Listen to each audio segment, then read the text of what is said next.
I've been super excited to get to this one. What's up guys, my name is Ryan, welcome to my channel if you are new here. So tonight, the next entry on our MCU rewatch journey is one of my favorite superhero movies of all time, the first film in arguably and probably my favorite franchise in the MCU, a film that I am always super excited to get to on an MCU rewatch, and that is none other than Guardians of the Galaxy. I love this movie for so many reasons, and I want to get to start talking about those reasons, so I'm gonna just jump right into this, watch the film, and let y'all know what I think after.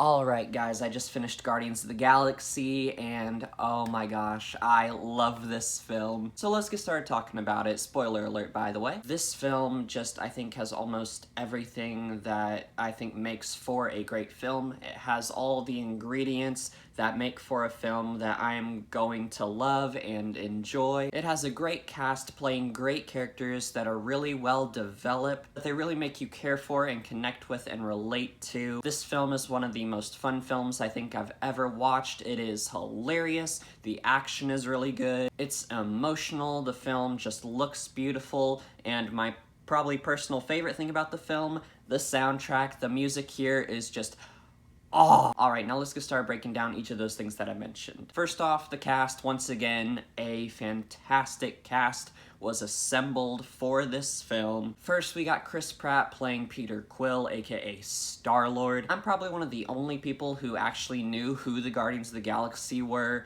when they announced this film, and that's because I saw the Guardians of the Galaxy in a couple animated Marvel shows I grew up on. And in those shows, I believe they have the original version of Star-Lord, who is a much more serious character. But I like how they change his character and kind of go with this newer version of Star-Lord, who's really chill and funny, but he's also still very smart and resourceful, I think. And probably my favorite thing about the character, he is a big music guy, and I'm a big music guy. I absolutely love music. It is such a gift from God. I can't imagine living life without music. I love how he makes pop culture and movie references throughout this film. Those are my kind of people and my kind of characters. We also have Zoe Saldana as Gamora, Dave Bautista as Drax. Bradley Cooper is probably my favorite character, Rocket. Hopefully you can see my little Funko Pop of him from Volume 3 right there. Vin Diesel as Groot. This film is actually filled to the brim with a bunch of great actors, like not just the Guardians, but like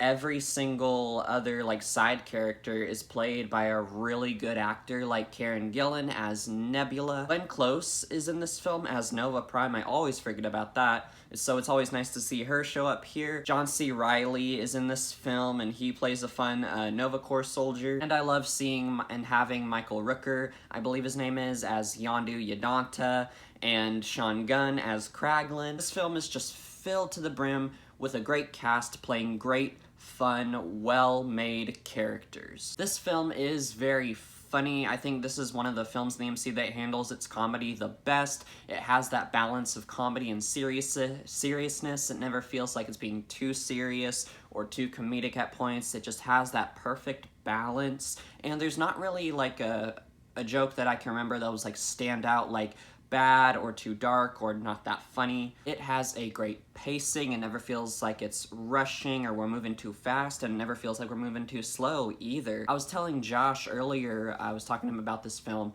and how it's probably one of the most easy to watch MCU films. It's like only 2 hours, and it just breezes by, and it's just such an easy watch and a fun watch. I love getting to explore the more space and cosmic side of the MCU, and I love how it just expands the world. And because of that, I think we get some like really great, beautiful shots in this film, like when we go to other planets and places on those other planets, and just seeing the beautiful galaxy throughout this film. And now the music. The music in this film is great, probably one of my favorite soundtracks for a film ever. Every single song used in this film, and when it's used and how it's used, I think fit really well and really worked. When I talked to people about this film, I was talking to a coworker actually about this film, and the main thing we both said we loved about the film was the music, and like how could you not love the music? Like it It's like gets your head bobbing and like, oh, just such a great soundtrack. It really is so amazing and interesting to me how music can just make us feel a certain way and can, you know, make or break a certain scene in a movie or the movie itself. If a movie has great music, that usually scores it a lot of points for me. I love how music just like elevates a scene and makes you feel how you should be feeling in that scene, and that's exactly what these songs do. Some of my personal favorites in the film are, of course, the opening one, Come and Get Your Love, where Peter, or Star-Lord, goes to that temple to retrieve the orb,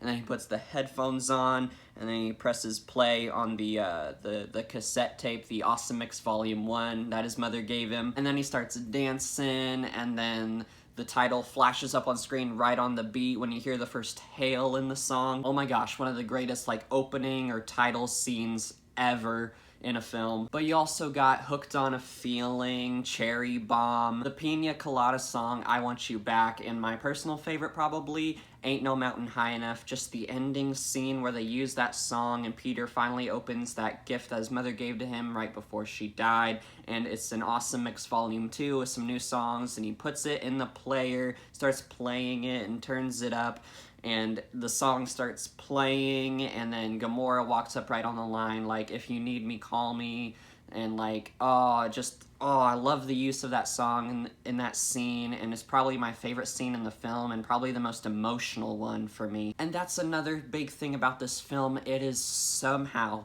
so emotional. James Gunn just crafted something absolutely incredible and beautiful with this film and with this trilogy, really, as we'll see. Pretty much all the Guardians have a relatable, emotional backstory, and you really understand where they're coming from, why they do what they do. Peter, of course, lost his mother to cancer, and then right after, like, ran out of the hospital and was taken by Yondu and the Ravagers and raised by them. Gamora is a daughter of Thanos. She's known as this murderess and assassin, but she doesn't want to be. She really probably, like, out of all the Guardians, is the one most wanting and desiring to help people and to stop Ronan from, you know, blowing up Xandar. She actually really hates Thanos because he wiped out half her planet, and including her parents, and took her from her home. Drax has lost his daughter and his wife to Ronan. Rocket is this poor little creature that has been, as he says in the film, experimented on and ripped apart, and he's like, I didn't ask to be made, and he doesn't want to be viewed as this little monster, and he doesn't like being called Vermin when Drax calls him Vermin. I love how he is so selfish in the beginning, and he comes off as very tough and kind of doesn't really care, tries to give off the impression that he doesn't care about people, but he actually does, and he wants to be cared for and loved and have a community and a family. And he doesn't want to be known as a little monster or freak of nature that he thinks he is. And then Groot, we don't get much about his backstory other than he's like been traveling with Rocket and they're like best buddies.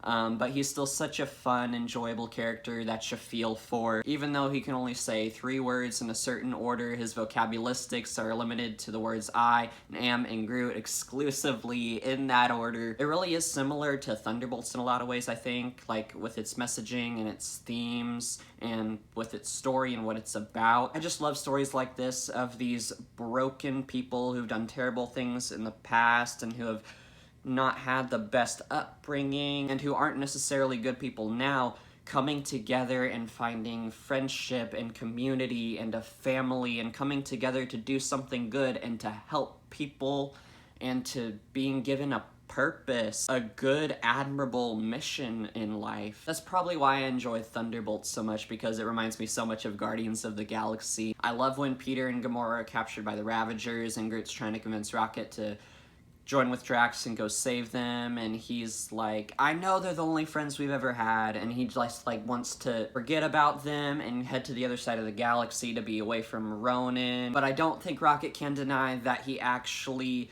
enjoys being around these people, and he's starting to like them and to love this friendship and community they've kind of started to build. I love when they're like storming and break into Ronan's ship and they're on their way to stop him, and Drax is talking about how all the Guardians are his friends now, and I love when he says that it's really nice to have friends again. I love when Peter is talking to the Guardians when they're on the Ravager ship getting ready to discuss their plan of how they're going to save Xandar, and he's talking about how they're all losers and they've lost a lot, but this is their chance to finally do something good and to give a care. This film kind of reminds me of the church, and how that is, like, if you're a Christian, the church and all the fellow believers around the world are your community, and we're supposed to encourage each other and help keep each other on the right path. We're all broken and we're all working on ourselves, and Jesus is helping make us more like him and make us better people and lead us to righteousness. And it reminds me of these couple verses in Hebrews chapter 10.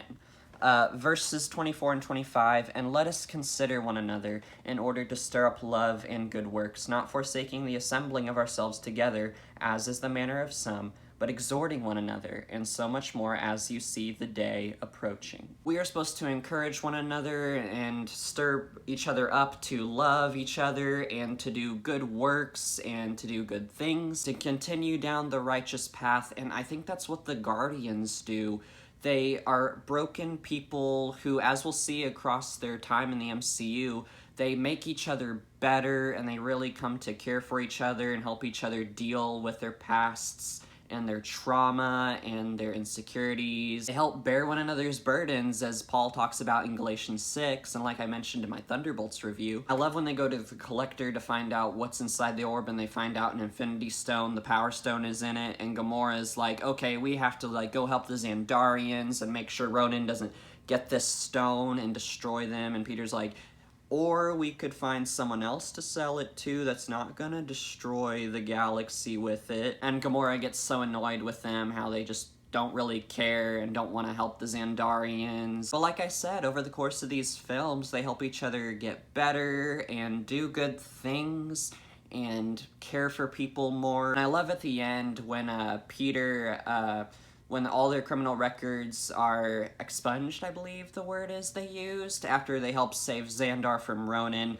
and John C. Reilly's character is like, okay, just don't do anything illegal, and then Rocket's like, what if I see something that someone has and I really, really want it, like even more than they do, and he's like, that's stealing. And then Drax is like, what if someone really like ticks me off and I rip out their spine? And he's like, that's murder. And then Peter promises to watch out for them and keep them from doing illegal activities and kind of get them on the right path and doing good things. It just kind of reminds me of how, you know, we still struggle with certain sins and kind of desiring to do bad things sometimes, but we're supposed to help each other do the right things, do the good things, and help each other, bear each other's burdens, and help each other conquer those sins. We're supposed to help each other do right and leave behind sin. That's one of the things this film reminds me of, and I think that is just such a great reminder and message. A few other things about this film before I wrap up this review. I've heard it said by multiple movie reviewers I follow on YouTube that, and I agree with this, that this is, like, Guardians of the Galaxy is one of the only times where the power of friendship thing,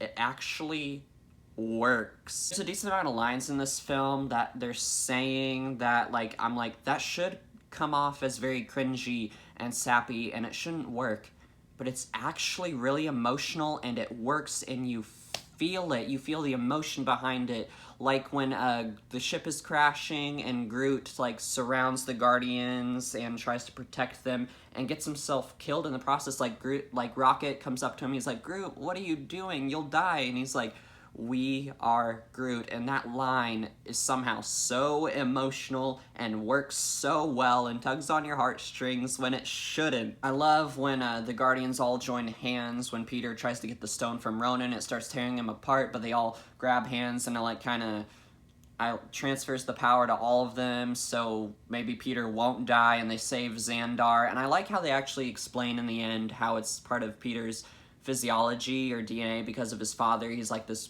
really powerful being, so it makes sense why he was able to hold the stone for so long without dying. So I like how they explain that, because I don't think like the Guardians just joining hands holding the Power Stone, like just them alone doing that without this more powerful thing inside Peter. I don't think that makes a lot of sense. And it also sets up Volume 2 really well, and you get hints at Peter's father. I don't think there's ever really a dull or boring moment in this film. Every time I watch this film, I just can't wait for the next sequence. I'm always like, oh, this is the prison escape sequence, or this is the one where they all, join hands, and he's like, we're the Guardians of the Galaxy. Or, like, I can't wait for the scene where they're on Xandar, and Peter goes to the broker, and he tries to sell it to him, and then Gamora takes the orb from him, and then Rocket and Groot join in, and they're all trying to get the orb from each other, and they're all using gadgets and tricks it's like passing between them all. That's a really fun scene to watch. Or I can't wait for this scene, it has this song, or I can't wait for this scene, it uses this song, I can't wait to hear it. Once again, the dialogue here is really enjoyable as well, even when they're not like escaping a prison or there's not action happening. It's just really nice and fun to hear the characters talk and see them interact and hear these little details of their lives come out in what they say. I love the scene where Star-Lord and Gamora are talking, and he shows her the cassette tape and puts the headphones on her and has her listen to music for the first time. I also love how we do more Thanos setup in this film. Thanos appears in this film and he actually has some lines, and I just love seeing the Thanos setup. It's really nice considering that the MCU hasn't really been having the greatest setup in their latest era or saga recently. There's just so much to love with Guardians of the Galaxy. It is almost a perfect film for me, but I'm going to give it a 9 out of 10 because one, some of the emotional scenes and like some of the things the Guardians say is just, I think maybe just a bit too far, and it didn't quite work for me because some lines they say, I'm like, okay, calm down, like, you just met. Like, most of those lines work for me, and for the most part, I think makes sense, but there's just some lines where I'm like, I didn't exactly feel or buy it. And then also, Ronan he's not a bad villain, but he's just kind of one note and not super well developed, and his motivation isn't all that interesting and deep, I think. He's kind of a weak villain, but at the same time, you don't really care. All you really care about is the Guardians and getting to spend time with them and getting to know them, get to see them become these heroes, these Guardians of the Galaxy. But I think if just they had a bit of a better, more well-developed villain, that's just... I like to have really well-developed, relatable, emotional villains, so that's just kind of one thing that keeps it from being a 10 out of 10 for me. But other than that, this film is pretty much perfect. This is gonna be really high on my MCU ranking. But overall, guys, I think that's all my thoughts on Guardians of the Galaxy. Thank y'all so much for watching this review. Let me know what you thought of Guardians of the Galaxy down below. Like, comment, share, subscribe right over here. Help me put more godly Christian content out there in the world. Click right over here to watch my previous MCU review of Captain America the Winter Soldier. Right here's a playlist of all my MCU videos. Hopefully you can find another MCU related video in there to enjoy. And you can catch up with me on this journey to rewatch all the MCU films and review them, to do a ranking of all 37 films when I'm finished. You can catch up and watch all my MCU reviews up to that point in this playlist here. And with that, y'all have a blessed one. I'll see y'all next time, guys.